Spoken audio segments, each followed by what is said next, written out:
नमस्कार दोस्तों, आर के फिजिकल एजुकेशन क्लासेस के यूट्यूब चैनल पर आप सभी का हार्दिक स्वागत।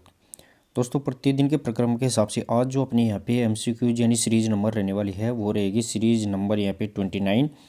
और चैनल पर पहली बार विजिट कर रहे हैं तो चैनल को जरूर सब्सक्राइब कर ले और बेल आइकन को प्रेस कर ले ताकि आने वाली क्लासों का नोटिफिकेशन आपको मिलता रहे। दोस्तों, अपने जो 9,999 क्वेश्चन का जो प्रक्रम चला रहेगा उसका पार्ट नंबर 29 रहेगा और लगातार आपके लिए यहाँ पे अपडेट क्वेश्चन लाए जा रहे हैं, साथ ही में करंट अफेयर से रिलेटेड और यहाँ पे क्वेश्चंस के फैक्ट भी कंटिन्यू डाले जा रहे हैं। तो क्लास को शुरू करने से पहले सभी दोस्तों एक बार क्लास को शेयर और लाइक कर दें, फिर अपन यहाँ पे शुरू करते हैं। तो सभी दोस्त क्लास को शेयर और लाइक कर दें, फिर अपन कंटिन्यू करते हैं। आज अपने यहाँ पे जो पार्ट रहने वाला है वो रहेगा पार्ट नंबर 29 और 29 का देखिए दोस्तों यहाँ से क्वेश्चन रहने वाला है वो रहेगा 441 से अपना यहाँ पे। तो सभी दोस्त क्लास को शेयर कर दें और पहला और इम्पोर्टेंट क्वेश्चन देखिए दोस्तों यहाँ पे, वैक्स बाथ जिसे अपन मोम स्नान कहते हैं में किसका प्रयोग किया जाता है। What is use of wax bath paraffin जिसे अपन पैराफिन बाथ भी कहते हैं। दोस्तों यहाँ पे वैक्स बाथ को अपन किस नाम से, पैराफिन बाथ के नाम से भी जानते हैं। तो इसमें किसका यूज किया जाता है। क्लास को शेयर कर दे दोस्तों, शेयर और लाइक कर दे ताकि और भी दोस्त इस क्लास का फ़ायदा उठा सके, जुड़ सके, अपनी तैयारी को मजबूती से और भी अच्छा कर सके। तो वैक्स बाथ की अपन बात कर रहे हैं दोस्तों यहाँ पे। वैक्स बाथ जिसे अपन मोम स्नान कहते हैं, इसका किसका प्रयोग किया जाता है। गर्म पानी, ठंडा पानी, पारा या पैराफिन। क्वेश्चन नंबर यहाँ पे 441 का सही आंसर रहेगा दोस्तों यहाँ पे वो रहने वाला है पैराफिन का यूज किया जाता है। पैराफिन का मतलब दोस्तों यहाँ पे क्या होता है कि मोम होता है, मोम और साथ ही में दोस्तों इसमें पेट्रोलियम जेली, इसमें पेट्रोलियम जेली का उपयोग किया जाता है। दोनों को मिक्स करके है वो जोड़ पे यहाँ पे लगाया जाता है। फैक्ट देखिए दोस्तों, फैक्ट इंपॉर्टेंट आपके लिए लगातार डाले जा रहे हैं। ज़्यादातर दोस्तों के फ़ोन आते हैं कि सर फैक्ट कंप्लीट आप डाला करो। तो इसमें क्या होता है कि दोस्तों इसमें तरल मोम और पेट्रोलियम जेली का मिश्रण यूज किया जाता है। साथ ही में देखिए दोस्तों इसमें पेट्रोलियम जेली के साथ में दोस्तों इसमें क्या किया जाता है कि ये शरीर में छोटे जोड़ों की चोटों पर काम आती है। दोस्तों जो छोटे जोड़ होते हैं जैसे अपने कार्पल हो गया, टार्सल हो गया, तो इनमें यूज आती है। इसे पैराफिन स्नान भी कहते हैं। वैक्स बाथ को अपन किस नाम से जानते हैं दोस्तों, यहाँ पे वैक्स बाथ होता है उसे अपन किस नाम से, तो पैराफिन स्नान के नाम से भी जानते हैं। ये अपने को यहाँ पे ध्यान रखना है दोस्तों। जो हाथ हो गया, मान लो हाथ की जो कलाई वाला जोड़ होता है, कलाई की जो 8 हड्डियाँ होती है जिसे अपन कार्पल कहते हैं। साथ ही में दोस्तों यहाँ पे जैसे टार्सल हो गया, जो पैर का टकने वाला है जिसे अपन टार्सल बोलते हैं। तो इन छोटे छोटे जोड़ों पे है दोस्तों इसका मोम का यहाँ पे यूज किया जाता है। तो यहाँ पे किस किसका, तरल मोम और साथ ही में पेट्रोलियम जेली, इसको अपन मिक्स करके हैं वो जॉइंट पे यहाँ पे यूज करते हैं। नेक्स्ट और आगे देखिए दोस्तों यहाँ पे क्वेश्चन रहने वाला है वो रहेगा क्वेश्चन नंबर यहाँ पे 442। देखिए दोस्तों क्लास को शेयर करते रहिए दोस्तों, क्लास को शेयर जरूर करें। नेक्स्ट क्वेश्चन रहने वाला है वो रहेगा दोस्तों यहाँ पे, खेल चोटों की चिकित्सा में सर्वप्रथम कौन सा चरण अपनाया जाता है। खेल चोटों की यानी जो स्पोर्ट्स इंजरी जो होती है दोस्तों यहाँ पे, इन स्पोर्ट्स इंजरी में सबसे पहले जो चरण है कौन सा यहाँ पे स्टेप अपनाते हैं अपन चोट लगने के बाद में, वो अपने को यहाँ पे बताना है। चोट लगने के बाद में इसे अपन हाइड्रोथेरेपी देते हैं, क्रायोथेरेपी देते हैं, थर्मोथेरेपी देते हैं या फिर इलेक्ट्रोथेरेपी देते हैं, कौन सा अपन यहाँ पे यूज करते हैं। साथ ही में दोस्तों अपन राइस पद्धति पे अपनाते हैं, ये आज इसे अपन प्राइस के नाम से भी जानते हैं। ये भी अपने को यहाँ पे ध्यान रखना है। क्लास को शेयर करें दोस्तों, जितने भी दोस्त जुड़े हैं क्लास को शेयर कर दे, फिर अपन लगातार क्वेश्चंस की संख्या को आगे बढ़ाते हैं। तो खेल चोटों की चिकित्सा में सर्वप्रथम अपन जो कौन सा चरण अपनाते हैं, फर्स्ट स्टेप अपन कौन सा यहाँ पे अपनाते हैं। क्वेश्चन नंबर 442 का जो सही आंसर रहने वाला है वो रहेगा दोस्तों यहाँ पे, इसमें अपन क्रायोथेरेपी। क्रायोथेरेपी का मतलब होता है दोस्तों यहाँ पे पानी की चिकित्सा जिसमें भी है वो ठंडी पानी की चिकित्सा को अपन किस नाम से जानते हैं, क्रायोथेरेपी, जिसमें अपन बर्फ़ का इस्तेमाल करते हैं। साथ ही में दोस्तों यहाँ पे जो ठंडी स्प्रे होती है उनका अपन इस्तेमाल करते हैं, तो ये इसमें क्रायोथेरेपी के अंतर आते हैं। अब देखिए दोस्तों यहाँ पे नेक्स्ट क्वेश्चन नंबर 443 देखिए दोस्तों, क्वेश्चन नंबर 443 रहने वाला है दोस्तों यहाँ पे, क्रायोथेरेपी का प्रकार कौन सा नहीं है। दोस्तों यहाँ पे कौन सा नहीं है वो अपने को यहाँ पे बताना है। Which is following not a type of cryotherapy अपन बात कर रहे हैं, वो अपने को यहाँ पे बताना है कौन सा यहाँ पे प्रकार नहीं है। दोस्तों मैंने बताया था कि हाइड्रोथेरेपी होती है, जो हाइड्रोथेरेपी होती है, हाइड्रोथेरेपी को अपन किस नाम से जानते हैं, तो हाइड्रोथेरेपी को अपन पानी की चिकित्सा के नाम से जानते हैं। पानी की चिकित्सा, अब पानी की 2 प्रकार की चिकित्सा होती है, एक ठंडी चिकित्सा और एक होती है गर्म चिकित्सा। और गर्म को अपन थर्मोथेरेपी बोलते हैं और ठंडी को अपन क्रायोथेरेपी बोलते हैं। तो यहाँ पे क्रायोथेरेपी के प्रकार कौन सा नहीं है, आइस पैक, तो आइस पैक यहाँ पे रहने वाला है, ठंडी चिकित्सा रहती है दोस्तों यहाँ पे। साथ ही में दोस्तों आइस मसाज है, बर्फ़ से मसाज वो भी रहेगी। इमर्सन है वो भी ठंडी से संबंधित है। तो एकांतर स्नान जिसे अपन कंट्रास्ट बाथ के नाम से जानते हैं, जिसमें एक बार ठंडा पानी और एक बार गर्म पानी इस्तेमाल करते हैं, तो ये नहीं रहने वाला है, बल्कि तीनों ही है वो यहाँ पे ठंडी यहाँ पे पानी से संबंधित यहाँ पे रहने वाले हैं। नेक्स्ट और आगे क्वेश्चन नंबर 444 देखिए दोस्तों। क्वेश्चन नंबर 444 रहेगा अपना, रोगी परिपथ का संबंध किस चिकित्सा विधि से होता है। दोस्तों यहाँ पे पेशेंट सर्किट की बात कर रहे हैं अपन। रोगी परिपथ जिसे अपन पेशेंट सर्किट है वो किससे रिलेटेड यहाँ पे रहने वाला है, कौन सी थेरेपी से अपन संबंधित रहेगा। हाइड्रोथेरेपी, पैराफिन वात, इलेक्ट्रोथेरेपी या डायथर्मी। रोगी परिपथ जिसे अपन पेशेंट सर्किट के नाम से जानते हैं। दोस्तों इसमें होता क्या है, इसके अंदर इलेक्ट्रिक मशीन होती है दोस्तों यहाँ पे, उनके द्वारा है करंट यहाँ पे दिया जाता है। जैसे कोई मान लो यहाँ पे कोई मशीन है और इसके द्वारा है अपन चोट वाले भाग पे क्या कर रहे हैं, दबा रहे हैं। तो दो मशीनों को बीच में रख के अंग, जो अपना अंग होता है जिस पे चोट लगी है उसको बीच में रख देते हैं और फिर दोनों तरफ से अपन उसमें क्या करते हैं, इलेक्ट्रिक वायर प्रेशर उसमें देते हैं। तो रोगी परिपथ का संबंध किस विधि से रहेगा, क्वेश्चन नंबर यहाँ पे 444 और सही आंसर रहेगा दोस्तों यहाँ पे डायथर्मी। डायथर्मी होती है, उसमें है अपन रोगी के अंग को अपन बीच में रखे दोनों तरफ से है वो इलेक्ट्रिक नोड लगाते हैं, जिससे है वो यहाँ पे जो अंग की है वो यहाँ पे चालकता उसमें बढ़ जाती है। अब डायथर्मी भी दोस्तों यहाँ पे 3 प्रकार की होती है, शॉर्ट वेव, माइक्रोवेव और यहाँ पे लॉन्ग वेव डायथर्मी के नाम से जानते हैं। तो ये भी अपने को यहाँ पे फैक्ट याद रहना चाहिए। नेक्स्ट और आगे क्वेश्चन नंबर 445 देखिए दोस्तों। क्लास को शेयर करते रहिए दोस्तों, इंपॉर्टेंट क्वेश्चन आपके लिए लगातार आप लाए जा रहे हैं। क्वेश्चन नंबर 445 रहेगा दोस्तों यहाँ पे, हाइड्रोकोलेट्रोल पैक में किसका उपयोग किया जाता है। दोस्तों यहाँ पे हाइड्रोकोलेट्रोल पैक की अपन बात कर रहे हैं, इसमें किसका इस्तेमाल किया जाता है वो अपने को यहाँ पे बताना है। दोस्तों हाइड्रो का मतलब, दोस्तों हाइड्रो का मतलब पानी से होता है। दोस्तों मैंने बताया था आपकी हाइड्रो का जहाँ भी नाम आएगा पानी रहेगा, लेकिन हाइड्रोकोलेट्रोल पैक है तो इसमें किस चीज़ को अपन रखते हैं वो अपने को यहाँ पे बताना है। Argon gas, mercury, cytochrome crystal या इंफ्रारेड। और सभी दोस्त जो जुड़े हैं एक बार क्लास को शेयर और लाइक कर दिए दोस्तों। जितने भी दोस्त जुड़े हैं क्लास में सबसे पहले आते ही आप लाइक किया करो। क्वेश्चन नंबर यहाँ पे 445 और जो सही आंसर रहेगा दोस्तों यहाँ पे वो रहने वाला है कि हाइड्रोकोलेट्रोल पैक के अंदर अपन किसका इस्तेमाल करते हैं, तो वो यहाँ पे साइटोक्रोम क्रिस्टल होते हैं दोस्तों यहाँ पे, उनका उपयोग अपन करते हैं। जो क्या करेगा, ठंड पैदा करते हैं, वो अपने को ध्यान रखना है। यानी ये भी ये ठंडी चिकित्सा से संबंधित यहाँ पे रहने वाली है, जिसे अपन क्रायोथेरेपी के नाम से जानते हैं। नेक्स्ट और आगे देखिए दोस्तों पे क्वेश्चन नंबर 446। क्वेश्चन नंबर 446 रहेगा दोस्तों अपना कि व्हर्लपूल स्नान का उपयोग किस चोट की स्थिति में नहीं किया जाता है। दोस्तों यहाँ पे नहीं पूछा गया है, वो अपने को यहाँ पे बताना है। दोस्तों व्हर्लपूल बाथ की बात कर रहे हैं, जिसे अपन भंवरी स्नान के नाम से भी जानते हैं। दोस्तों व्हर्लपूल बाथ जिसे अपन किस नाम से, भंवरी स्नान के नाम से भी जानते हैं। तो इसके अंदर है वो कौन सी चोट के ऊपर इसका प्रयोग नहीं करते हैं, मांसपेशियों में ऐंठन जिसे अपन मसल्स स्पैम के नाम से जानते हैं, स्प्रेन हो गया, स्ट्रेन हो गया, ब्लीडिंग हो गई। व्हर्लपूल बाथ की बात दोस्तों, इसमें अपन क्या करते हैं, बाथ टप होता है, नहाने का जो टप होता है, इस टप के अंदर क्या करते हैं दोस्तों, अपन पानी यूज कर लेते हैं, भर लेते हैं और फिर मशीन के द्वारा इसको गोल गोल घुमाया जाता है। एक बार दाईं साइड और एक बार बाईं साइड लगातार घुमाया जाता है और अपन इसमें बैठ जाते हैं, तो उसे अपन भंवरी स्नान बोलते हैं। तो क्वेश्चन नंबर यहाँ पे 446 और जो इसका सही आंसर रहेगा दोस्तों यहाँ पे वो ध्यान रखना है कि जो ब्लीडिंग रक्त स्त्राव होता है उस चोट को अपन यहाँ पे भंवरी स्नान के अंदर अपन इसमें नहीं रख सकते हैं। साथ ही में जो मसल्स ऐंठन हो गई, साथ ही में स्ट्रेन और स्प्रेन, इनको अपन भंवरी स्नान से मांसपेशी को रिलैक्स करने के लिए काम में लेते हैं। नेक्स्ट और आगे देखिए दोस्तों यहाँ पे क्वेश्चन नंबर 447। क्वेश्चन नंबर 447 रहेगा दोस्तों यहाँ पे, Indian association of sports medicine का गठन कब हुआ था। दोस्तों यहाँ पे वो अपने को यहाँ पे बताना है कि Indian association of sports medicine का गठन कब हुआ था। When was the Indian association of sports medicine की अपन यहाँ पे एस्टेब्लिश है वो कब किया गया था, वो अपने को यहाँ पे बताना है। 1980, 71, 61 या 1992। Indian association of sports medicine है, इसकी अपन यहाँ पे बात कर रहे हैं, वो इसका गठन है कब किया गया था।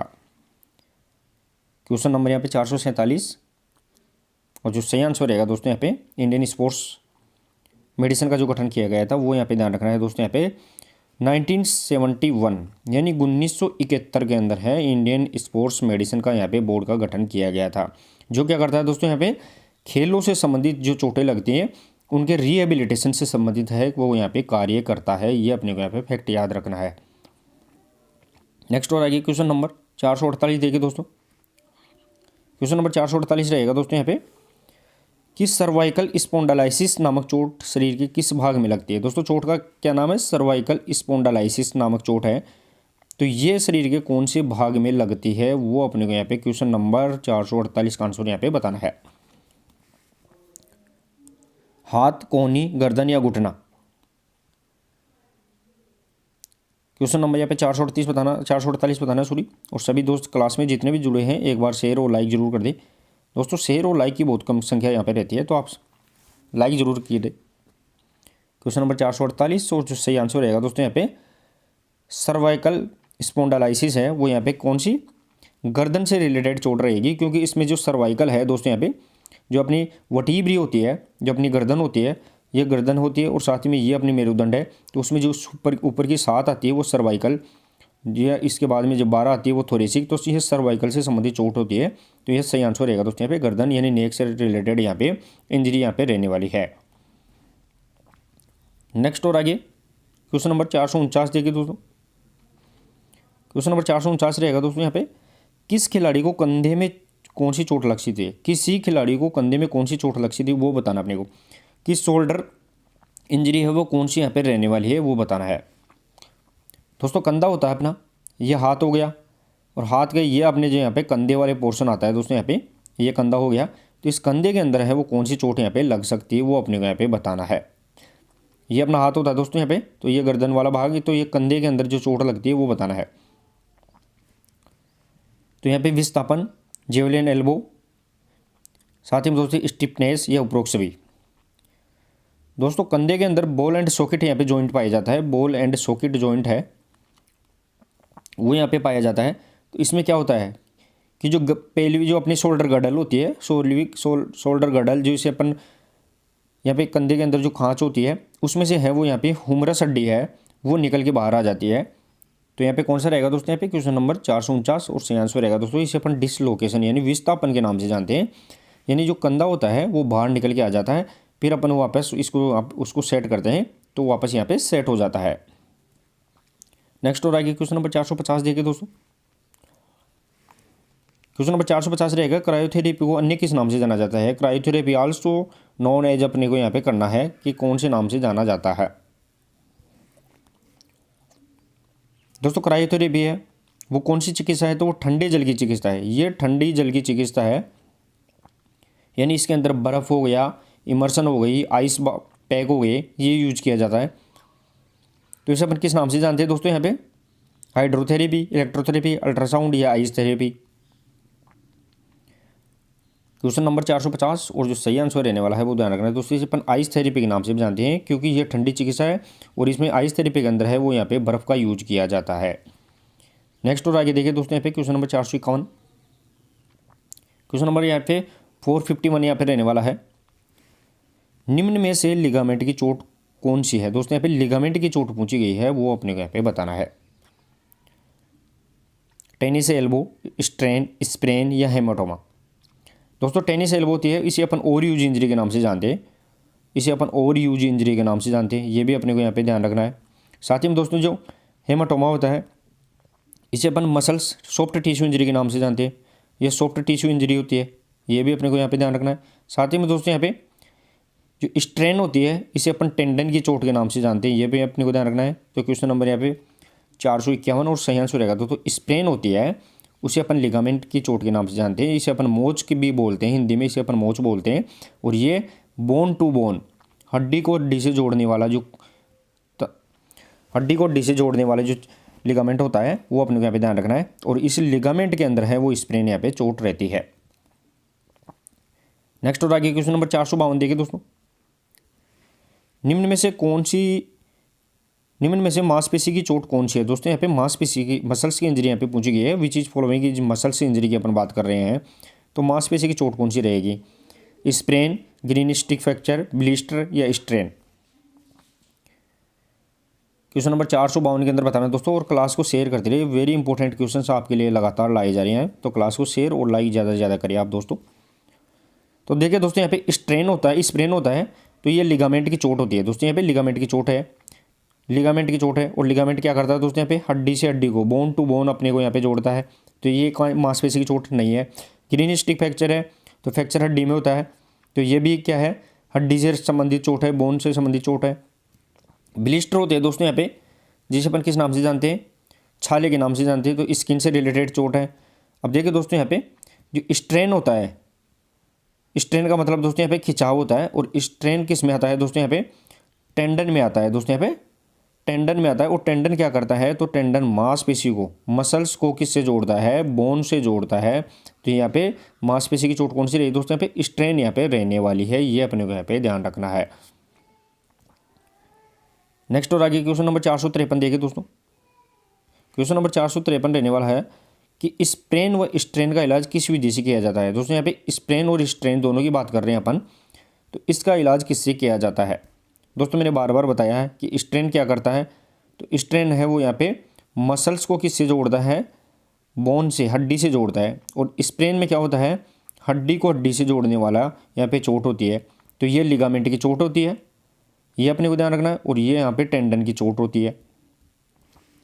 अब देखिए दोस्तों, हाइड्रोथेरेपी, इलेक्ट्रोथेरेपी, मालिश या फिर प्राइसर पद्धति, क्वेश्चन नंबर यहाँ पे 453, और सही आंसर रहने वाला है प्राइसर पद्धति का अपन यूज करते हैं।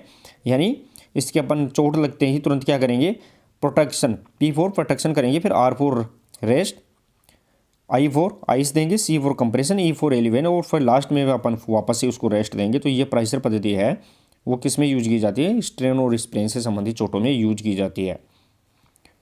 नेक्स्ट और आगे क्वेश्चन नंबर 454 देखिए दोस्तों। क्वेश्चन नंबर 454 रहने वाला है, गैस क्रोमेटोग्राफी तकनीक का उपयोग किस जांच के लिए किया जाता है दोस्तों। यहाँ पे गैस क्रोमेटोग्राफी टेक्निक है, इसका उपयोग अपन कौन सी इंजरी से रिलेटेड चोट या इनके लिए अपन यूज करते हैं, वो अपने को यहाँ पे बताना है। ब्लड ग्रुप के लिए, ग्लूकोज के लिए, इंसुलिन की मात्रा के लिए, या डोप टेस्ट के लिए। गैस क्रोमेटोग्राफी की अपन बात करें दोस्तों, क्वेश्चन नंबर 454 के अंदर बताना है।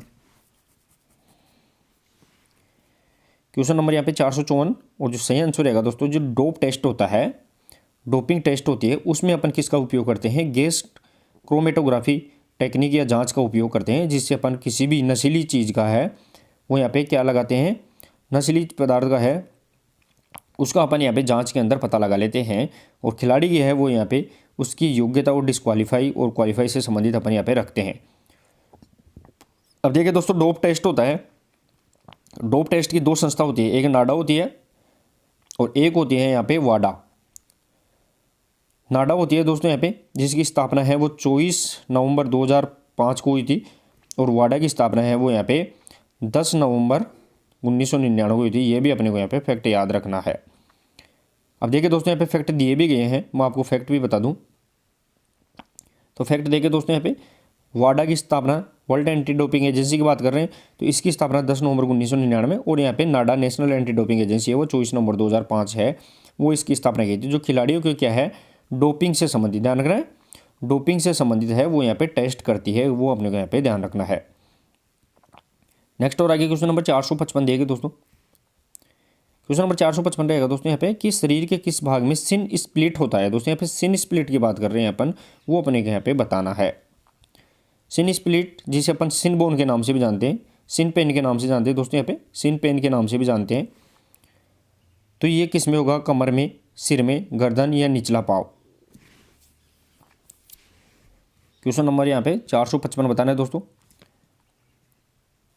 और सही आंसर रहेगा दोस्तों जो लोअर यहाँ पे लेग रहने वाला है, निचला पाँव रहेगा, यानी जो घुटना है ये अपना जांग वाला, और यहाँ पे घुटना पटेला, और इससे नीचे लोअर जो अपना लेग है, और ये अपना पैर होता है। तो यहाँ पे जो टीबिया और फीबुला हड्डी आती है, इसके अंदर है वो यहाँ पे सिन पेन होता है। जो टीबिया और जो फीबुला होती है दोस्तों, यहाँ पे फीबुला बोन होती है, उसके अंदर है वो यहाँ पे क्या रहेगा, सिन पेन होने लग जाता है, इसके अंदर हड्डी के अंदर यहाँ पे दर्द होने लग जाता है। नेक्स्ट और आगे क्वेश्चन नंबर 456 देखिए दोस्तों। क्वेश्चन नंबर 456 रहेगा दोस्तों, यहाँ पे कौन सी चोट को ठीक होने में सबसे अधिक समय लगता है दोस्तों। Which injury take to longest time of heal की अपन यहाँ पे बात कर रहे हैं, ठीक होने के अंदर है वो यहाँ पे सबसे ज़्यादा समय लगता है। टेंडिनाइटिस, फ्रैक्चर, हेमाटोमा या स्प्रेन। दोस्तों टेंडिनाइटिस टेंडन से संबंधित चोट होती है। अब देखिए दोस्तों, ये फ्रैक्चर होता है वो हड्डी से संबंधित होती है, हेमाटोमा है वो यहाँ पे मसल से संबंधित चोट है, स्प्रेन है वो यहाँ पे मांसपेशी से संबंधित चोट है, सॉरी दोस्तों लिगामेंट से संबंधित चोट है।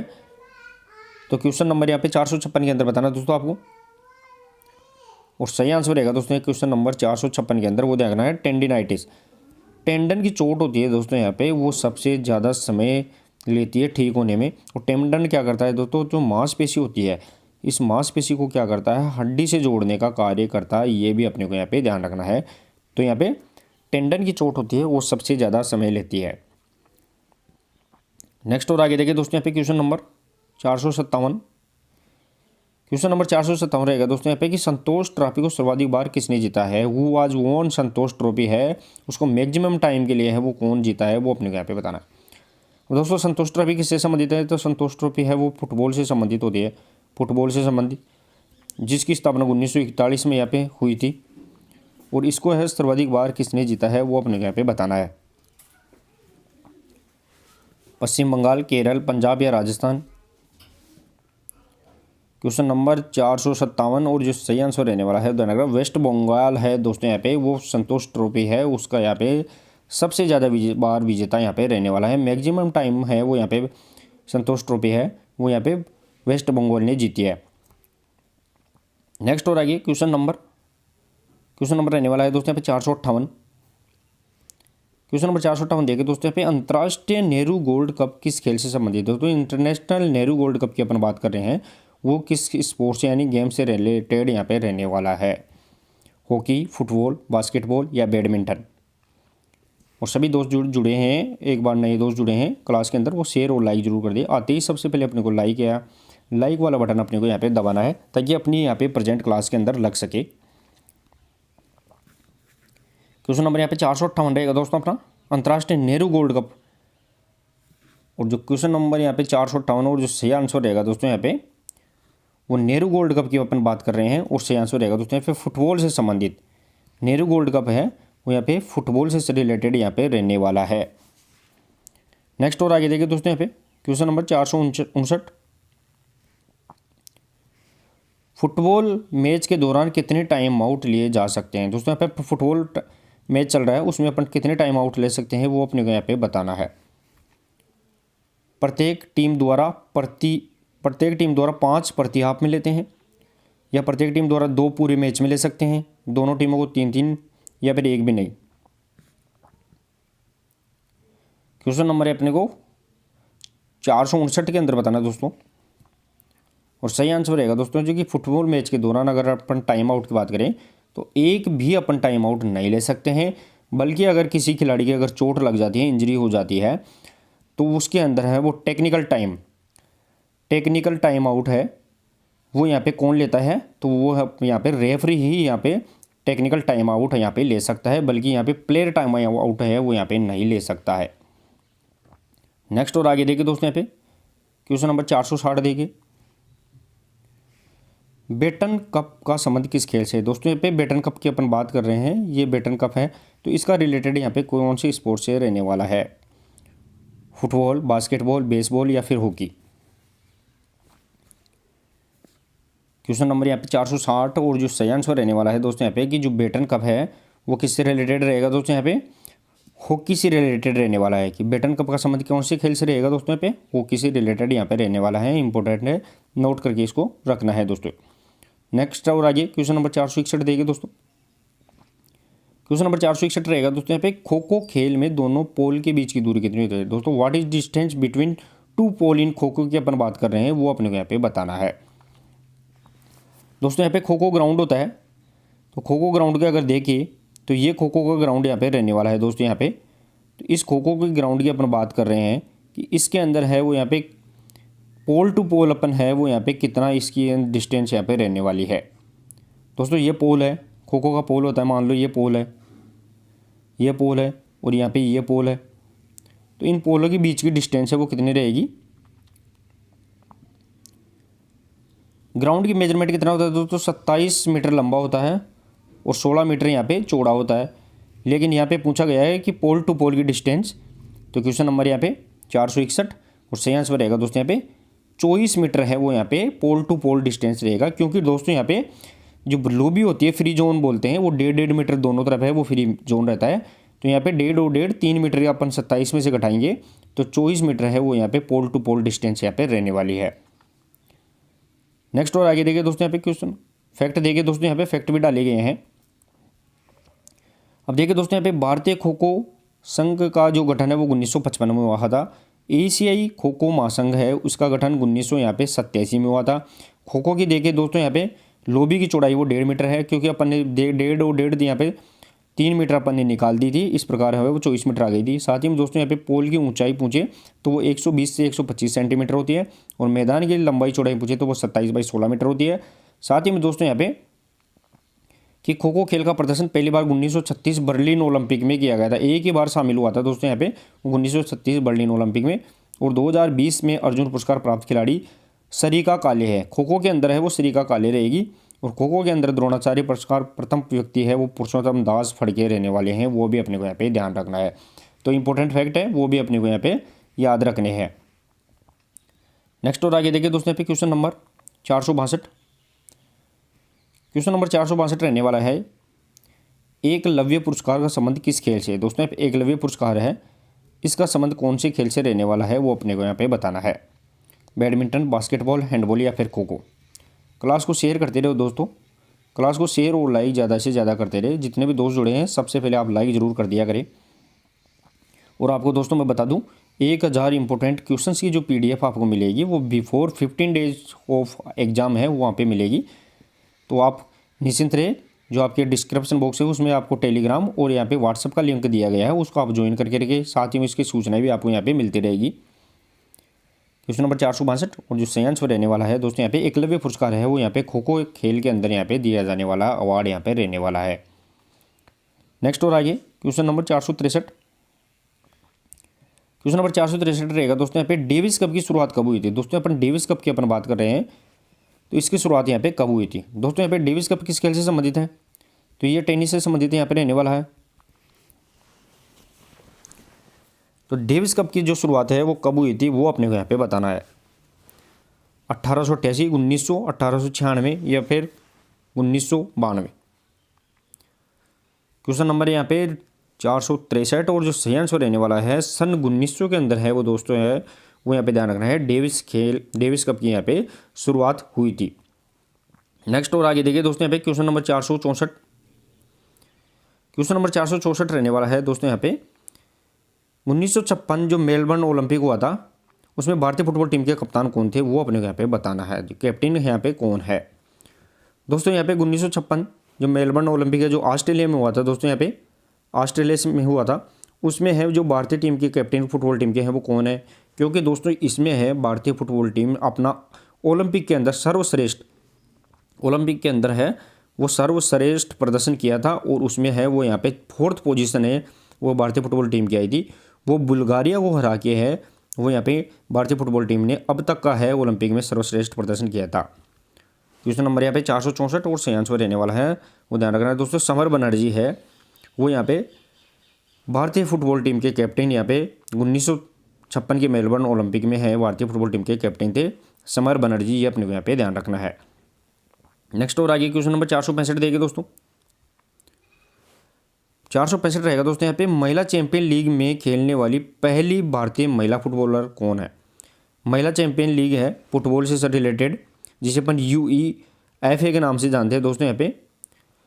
तो इसके अंदर है वो यहाँ पे पहली भारतीय महिला फुटबॉलर कौन है जिसने यहाँ पे खेलने के लिए पार्टिसिपेट किया था। भवानी देवी, मनीषा पांडे, मनीषा कल्याण या दीपा मलिक। क्वेश्चन नंबर यहाँ पे 465 और जो सही आंसर रहेगा दोस्तों यहाँ पे कि भारतीय महिला फुटबॉलर है जो महिला चैंपियंस लीग में खेलने के लिए सबसे पहले यहाँ पे पार्टिसिपेट करने वाली है वो यहाँ पे मनीषा कल्याण यहाँ पे रहेगी। इंपॉर्टेंट क्वेश्चन है दोस्तों, आपको नोट करके यहाँ पे रखना है। नेक्स्ट और आगे देखिए दोस्तों यहाँ पे क्वेश्चन नंबर 466। क्वेश्चन नंबर 466 रहने वाला है कि दोस्तों यहाँ पे अंडर 20 विश्व कुश्ती चैंपियनशिप में स्वर्ण पदक जीतने वाली पहली भारतीय महिला पहलवान कौन है। दोस्तों यहाँ पे करंट से रिलेटेड क्वेश्चन भी है कि अंडर 20 विश्व कुश्ती चैंपियनशिप की बात करें, उसमें जो गोल्ड मेडल है वो जीतने वाली पहली भारतीय महिला पहलवान है वो यहाँ पे कौन है, वो अपने को यहाँ पे बताना है। साक्षी मलिक, नेस फोगाट, अंतिम पंघाल या उपरोक्त सभी। क्लास को शेयर करते रहना दोस्तों, क्लास को शेयर भी ज़्यादा से ज़्यादा करते रहे। क्वेश्चन नंबर यहाँ पे 466 रहेगा और सही आंसर रहेगा दोस्तों यहाँ पे, वो ध्यान रखना है कि जो अंतिम पंघाल है दोस्तों यहाँ पे, वो यहाँ पे अंडर 20 कुश्ती चैंपियनशिप में स्वर्ण पदक जीतने वाले यहाँ पे रहने वाले हैं। नेक्स्ट और आगे देखिए दोस्तों यहाँ पे क्वेश्चन नंबर 467, देश की पहली फ्रेंचाइजी आधारित अल्टीमेट खो खो लीग 2022 कहाँ शुरू हुई। दोस्तों ये 2022 का क्वेश्चन तो है, लेकिन ये यहाँ पे करंट से जोड़ के यहाँ पे पूछा जा सकता है, इसलिए अपन ने इसको यहाँ पे शामिल किया है। तो देश की जो पहली अल्टीमेट खो खो लीग थी जो 2022 में हुई थी, हालांकि ये करंट से जोड़ के पूछने वाला क्वेश्चन रहेगा, तो अपन इसको यहाँ पे शामिल किए हैं। नई दिल्ली, मुंबई, चेन्नई या पुणे। क्वेश्चन नंबर 467 का आंसर बताना है दोस्तों आपको, और जो सही आंसर रहने वाला है दोस्तों यहाँ पे, जो अल्टीमेट खो खो लीग 2022 है इसकी शुरुआत है वो यहाँ पे पुणे के अंदर यहाँ पे की गई थी। ये अपने को यहाँ पे फैक्ट याद रखना है। नेक्स्ट और आगे क्वेश्चन नंबर 468 देंगे दोस्तों। क्वेश्चन नंबर 468 रहने वाला है कि फीफा वर्ल्ड कप 2026 का आयोजन कहाँ किया जाएगा, वो अपने को यहाँ पे बताना है। फीफा वर्ल्ड कप की बात करें दोस्तों, फीफा की स्थापना 1904 में हुई थी, ये भी अपने को यहाँ पे ध्यान रखना है। अब फीफा वर्ल्ड कप की बात करें दोस्तों यहाँ पे 2026 में इसका आयोजन कहाँ होगा दोस्तों, 2022 के अंदर है दोस्तों यहाँ पे, इसका दोहा कतर के अंदर यहाँ पे हुआ था, दोहा कतर के अंदर। अब इसका यहाँ पे 23वां संस्करण 2026 में होगा। क्वेश्चन नंबर यहाँ पे 468, और जो सही आंसर रहने वाला है दोस्तों यहाँ पे, वो ध्यान रखना है कि उपरोक्त सभी यानी USA, कनाडा और मेक्सिको, उत्तरी अमेरिका है महाद्वीप के तीनों देश हैं, उसमें यहाँ पे क्या रहने वाला है, फीफा वर्ल्ड कप 2026 संस्करण 23 है उसका यहाँ पे आयोजन किया जाएगा। नेक्स्ट और आगे देखिए दोस्तों यहाँ पे क्वेश्चन नंबर 469। क्वेश्चन नंबर 469 रहेगा दोस्तों यहाँ पे, डूरंड कप फुटबॉल टूर्नामेंट का 134वां सत्र कहाँ आयोजित हुआ। दोस्तों यहाँ पे करंट का क्वेश्चन है। डूरंड कप किससे संबंधित है, तो वो फुटबॉल से संबंधित है। सबसे पहले तो अपने को ये भी ध्यान रखना है डूरंड कप है वो किससे संबंधित है, फुटबॉल से संबंधित रहने वाला है। अब इसका 134वां संस्करण पूछा गया है, तो इसका है वो आयोजन यहाँ पे कहाँ किया गया था। दोस्तों यहाँ पे 2025 के अंदर यहाँ पे जुलाई अगस्त के अंदर इसका यहाँ पे बैठक की गई थी 134वें सत्र की। तो सही आंसर रहने वाला है दोस्तों यहाँ पे कि कोलकाता, जमशेदपुर, कोकराझार या शिलोंग और इम्फाल के अंदर है दोस्तों यहाँ पे, वो यहाँ पे डूरंड कप फुटबॉल टूर्नामेंट का 134वें संस्करण का है वो यहाँ पे आयोजित किया गया था। नेक्स्ट और आगे देखिए दोस्तों यहाँ पे, अब देखिए दोस्तों डूरंड कप की बात करें तो डूरंड कप फुटबॉल से संबंधित है। तो डूरंड कप की जो शुरुआत हुई थी वो 1888 में हुई थी शिमला के अंदर, ये भी अपने को ध्यान रखना है। साथ ही में दोस्तों यहाँ पे भारत की सबसे प्राचीन फुटबॉल प्रतियोगिता है और सर्वाधिक बार विजेता यहाँ पे डूरंड कप है उसका यहाँ पे जीतने वाला वो वेस्ट बंगाल रहने वाला है, ये भी अपने को यहाँ पे ध्यान रखना है। तो इंपॉर्टेंट यहाँ पे फैक्ट रहेंगे दोस्तों। नेक्स्ट और आगे देखिए दोस्तों यहाँ पे क्वेश्चन रहने वाला है वो रहेगा अपना क्वेश्चन नंबर 470 देखिए दोस्तों, खेलो इंडिया विंटर गेम्स 2026 में किस राज्य ने पदक तालिका में प्रथम स्थान प्राप्त किया है। खेलो इंडिया विंटर गेम जो 2026 में आयोजित हुए हैं, जो कहाँ हुए थे दोस्तों यहाँ पे, लेह लद्दाख के अंदर यहाँ पे आयोजित हुए थे, उनके अंदर है दोस्तों यहाँ पे पदक तालिका है जो अपनी मेडल टैली है उसमें है वो यहाँ पे प्रथम यहाँ पे स्थान प्राप्त करने वाला कौन सा स्टेट यहाँ पे रहने वाला है, राजस्थान, महाराष्ट्र, दिल्ली या हरियाणा। क्वेश्चन नंबर यहाँ पे 470 और सही आंसर रहने वाला है दोस्तों यहाँ पे वो यहाँ पे रहेगा दोस्तों यहाँ पे कि मेडल टैली के अंदर है वो यहाँ पे हरियाणा है वो यहाँ पे पहले स्थान पे यहाँ पे रहा था। नेक्स्ट और आगे देखिए दोस्तों यहाँ पे क्वेश्चन नंबर 471 देखिए,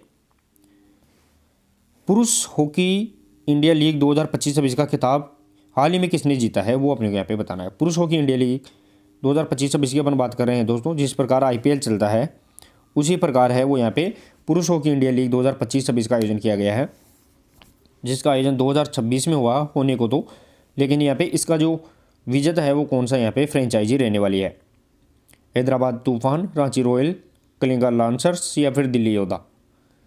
पुरुषों की इंडिया लीग 2025-26 सही आंसर रहने वाला है दोस्तों यहाँ पे वो इसका सही आंसर रहेगा दोस्तों यहाँ पे कि जो कलिंगा लांसर्स है दोस्तों यहाँ पे क्लिनिकल आंसर्स रहेगी वो इसका यहाँ पे हॉकी इंडिया लीग 2025-26 है, इसका यहाँ पे विजेता यहाँ पे रहने वाली है। क्लास को शेयर करते रहिए दोस्तों, जितने भी दोस्त जुड़े हैं क्लास को शेयर और लाइक ज़्यादा से ज़्यादा करते रहिए। नेक्स्ट और अपना जो क्वेश्चन रहने वाला है वो ये रहेगा क्वेश्चन नंबर यहाँ पे 472 दिए गए दोस्तों। क्वेश्चन नंबर 472, गामा की योग्यता में शक्ति व गति के मिश्रण को क्या कहते हैं। दोस्तों यहाँ पे जो गामा की योग्यता की बात कर रहे हैं यानी combination of strength and speed की अपन बात कर रहे हैं, वो यहाँ पे कौन सा यहाँ पे रहने वाला है। दोस्तों यहाँ पे जो स्ट्रेंथ है और साथ ही में जो स्पीड है, इसका यहाँ पे मिश्रण है वो कौन सी गामा की योग्यता रहने वाली है, वो अपने यहाँ पे बताना है। प्रचलन गति, शक्ति सहनशीलता, अधिकतम शक्ति या विस्फोटक शक्ति।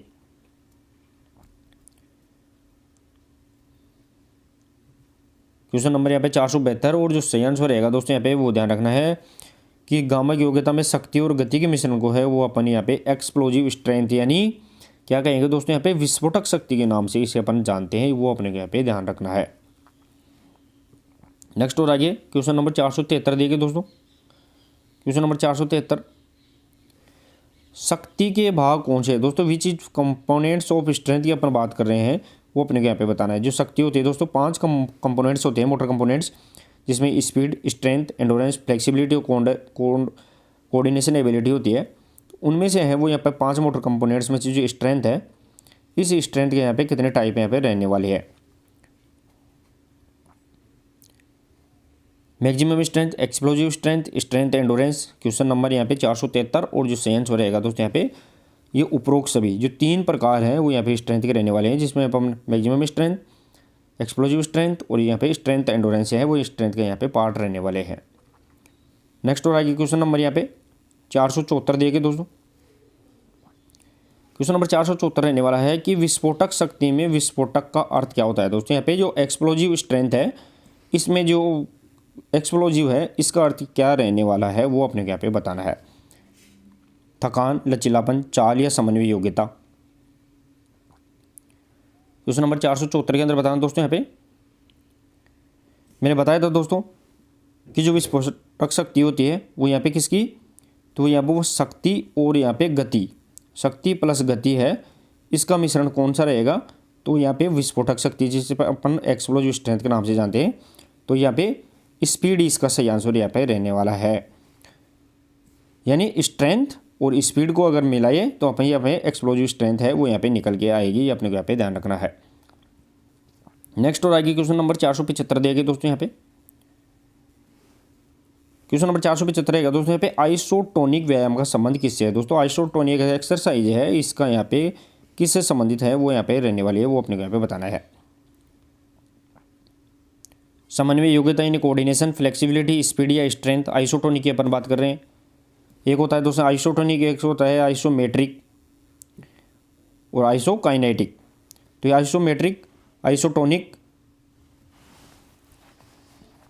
क्वेश्चन नंबर यहाँ पे 475 और जो सही आंसर रहने वाला है दोस्तों यहाँ पे वो आइसोटोनिक रहने वाला है, जिसे अपन गति के साथ की बात करते हैं। तो यहाँ पे सही आंसर रहेगा दोस्तों यहाँ पे 475 का वो यहाँ पे स्ट्रेंथ से रिलेटेड रहेगा, यानी ये शक्ति से संबंधित है। आइसोटोनिक के अंदर ये व्यायाम किए जाते हैं वो यहाँ पे शक्ति से संबंधित डेवलपमेंट यहाँ पे किया जाता है। नेक्स्ट और आगे क्वेश्चन नंबर 476 देंगे दोस्तों। ऊंची कूद में टेक ऑफ लेते समय किस प्रकार की शक्ति लगती है। दोस्तों यहाँ पे अपन ऊंची कूद की अपन बात कर रहे हैं, लॉन्ग हाई जंप की अपन बात कर रहे हैं। ये अपनी क्रॉस बार है दोस्तों यहाँ पे, और इसके अंदर अपन यहाँ से भाग के और सीधा इसके ऊपर अपन जंप लगा रहे हैं। तो ये टेक ऑफ यहाँ से ज़मीन से अपन ऊपर उठते हैं उस समय है कौन सी शक्ति अपने लगानी पड़ती है। Maximum strength, explosive strength, strength endurance या उपरोक्त सभी। क्वेश्चन नंबर 476 इंपॉर्टेंट रहेगा दोस्तों यहाँ पे, और जो सही आंसर रहने वाला है कि अगर अपन टेक ऑफ लेते हैं ज़मीन से एक साथ धक्का लगा के ऊपर हवा में उछलते हैं तो उस समय अपन एक्सप्लोजिव स्ट्रेंथ, विस्फोटक शक्ति को है वो अपन यहाँ पे यूज करते हैं, जिससे अपन एक कुछ ही समय में अधिकतम ताकत के साथ अपन यहाँ पे किसी कार्य को करने की यहाँ पे क्षमता रखते हैं। नेक्स्ट और आगे देखिए दोस्तों यहाँ पे क्वेश्चन नंबर 477। क्वेश्चन नंबर 477 रहेगा दोस्तों यहाँ पे ओवरलोड की स्थिति में खिलाड़ी का व्यवहार कैसा होता है। दोस्तों यहाँ पे what is the behaviour on athlete during overload की अपन यहाँ पे बात कर रहे हैं, वो अपने यहाँ पे बताना है। दोस्तों लोड कितने प्रकार का होता है, तो लोड यहाँ पे देखे तो एक तो होता है सामान्य लोड जिसे अपन जनरल लोड के नाम से जानते हैं, एक होता है क्रस्ट लोड और एक होता है ओवरलोड। तो यहाँ पे लोड 3 टाइप के रहेंगे। उनमें से देखें दोस्तों यहाँ पे ओवरलोड की स्थिति में खिलाड़ी का व्यवहार कैसे रहेगा, उत्तेजना, चिड़चिड़ापन, कुंठा या उपरोक्त सभी। क्वेश्चन नंबर यहाँ पे 477 और सही आंसर रहेगा दोस्तों यहाँ पे उपरोक्त सभी। 477 का सही आंसर रहेगा दोस्तों उपरोक्त सभी, यानी जो ओवरलोड अगर खिलाड़ी को देते हैं तो उसमें एक्साइटमेंट भी रहेगा या इरेटेबिलिटी भी रहेगी, लेकिन यहाँ पे फ्रस्ट्रेक्शन भी उसके अंदर रहेगा, कुंठा। लेकिन लास्ट में जाकर है ओवरलोड में क्या हो जाता है, वो अडेप्टेशन उसमें आ जाता है, अनुकूलन उसके अंदर आ जाता है, और वो उसके लिए यहाँ पे सबसे अच्छा यहाँ पे माना जाता है। नेक्स्ट और आगे क्वेश्चन नंबर 478 देखिए दोस्तों, निम्न में से किसे ओवर ट्रेनिंग कहा जाता है। दोस्तों यहाँ पे ओवर ट्रेनिंग की बात कर रहे हैं, वो अपने यहाँ पे बताना है। नॉर्मल लोड, न्यून भार, अधिभार या शिखर भार। ओवर ट्रेनिंग की बात कर रहे हैं दोस्तों यहाँ पे 478 के अंदर बताना दोस्तों यहाँ पे क्वेश्चन नंबर यहाँ पे 478 और सही आंसर रहेगा दोस्तों शिखर भार, जिसे अपन पीक लोड या क्रस्ट लोड के नाम से भी जानते हैं। ये भी अपने को ध्यान रखना है, इसे अपन क्रस्ट लोड के नाम से भी जानते हैं। और इसके अंदर है दोस्तों क्या किया जाता है कि इस ओवर ट्रेनिंग दी जाती है और खिलाड़ी है वो क्या हो जाता है, ओवरलोड से भी ऊपर है वो शिखर भार आ जाता है। इसके बाद में है खिलाड़ी की यहाँ पे सहन शक्ति नहीं रह पाती है, तो वो यहाँ पे ओवर ट्रेनिंग यहाँ पे कहा जाता है। नेक्स्ट और आगे क्वेश्चन नंबर 479 देखिए दोस्तों, क्वेश्चन नंबर 479 रहेगा दोस्तों, प्रशिक्षण कार्य और रिकवरी के मध्य संबंध को क्या कहते हैं। प्रशिक्षण कार्य जिसे अपन ट्रेनिंग वर्क के नाम से जानते हैं दोस्तों, और जो रिकवरी है इसके बीच के है मध्य समय को अपन किस नाम से जानते हैं, वो अपने यहाँ पे बताना है। यानी अपन पहले तो क्या करवाएंगे दोस्तों, ट्रेनिंग देंगे और फिर अपने उसमें रिकवरी देंगे, तो इसके बीच के समय को अपन किस नाम से जानते हैं, तो training intensity, training volume, training density या उपरोक्त सभी। क्वेश्चन नंबर यहाँ पे 479 का आंसर बताना है दोस्तों आपको, और सही आंसर रहेगा दोस्तों यहाँ पे कि जो प्रशिक्षण कार्य और रिकवरी के बीच के अंदर है वो यहाँ पे प्रशिक्षण यानी ट्रेनिंग डेंसिटी कहा जाएगा, प्रशिक्षण घनत्व कहा जाएगा। जितना काम किया उसके बराबर है, उसके हाफ है दोस्तों यहाँ पे, वो अपन क्या करेंगे, रिकवरी देंगे, तो इसे अपन ट्रेनिंग डेंसिटी यानी घनत्व के नाम से जानते हैं। नेक्स्ट और आगे क्वेश्चन नंबर 480 देंगे दोस्तों यहाँ पे, क्वेश्चन नंबर 480, हाई एल्टीट्यूड पर प्रशिक्षण भार सहन करने को क्या कहते हैं। दोस्तों हाई एल्टीट्यूड ट्रेनिंग की बात कर रहे हैं, उसके अंदर है वो अपन प्रशिक्षण भार सहन करने को क्या कहेंगे। हाई एल्टीट्यूड का मतलब है दोस्तों काफ़ी ऊंचाई पे उसे अपन उस समय अपन ट्रेनिंग देते हैं, तो उसे अपन जो ट्रेनिंग लोड दे रहे हैं उसे अपन किस नाम से जानेंगे, थकान, सुपर कंपनसेशन, जलवायु अनुकूलन या उपरोक्त सभी। हाई एल्टीट्यूड पर प्रशिक्षण भार सहन करने को क्या कहेंगे दोस्तों यहाँ पे, जलवायु अनुकूलन, जिसे अपन क्लाइमेट एडेप्टेशन के नाम से जानते हैं दोस्तों। ये अपने को यहाँ पे ध्यान रखना है, क्योंकि दोस्तों अपन क्या करते हैं, अपनी नेचुरल जो जलवायु है उससे ऊपर या जाकर अपन ट्रेनिंग करते हैं ऊंचाई पर, तो उसे अपन हाई एल्टीट्यूड ट्रेनिंग कहते हैं। तो वो अपन उस अकॉर्डिंग जलवायु के अकॉर्डिंग अपने को डालने की कोशिश करते हैं। जो 1968 का जो मेक्सिको सिटी ओलंपिक हुआ था दोस्तों यहाँ पे, वो यहाँ पे कैसा रहा था, वो यहाँ पे हाई एल्टीट्यूड ट्रेनिंग के अंदर यहाँ पे रहने वाला था। तो चलिए दोस्तों, ये आज की प्रश्नोत्तरी में अपन ने लगभग 480 के लगभग यहाँ पे 40 क्वेश्चन इसमें अपन ने किए हैं। तो कितना स्कोर आप कर पाए हैं वो आप मेरे को ज़रूर बताइए। क्लास कैसी लगी, अगर अच्छी लगी तो आप मेरे को कमेंट, लाइक, शेयर और क्लास को शेयर जरूर करके जाइए। मिलते हैं दोस्तों नेक्स्ट और इम्पोर्टेंट प्रश्नोत्तरी के साथ, तब तक के लिए धन्यवाद। Thank you so much.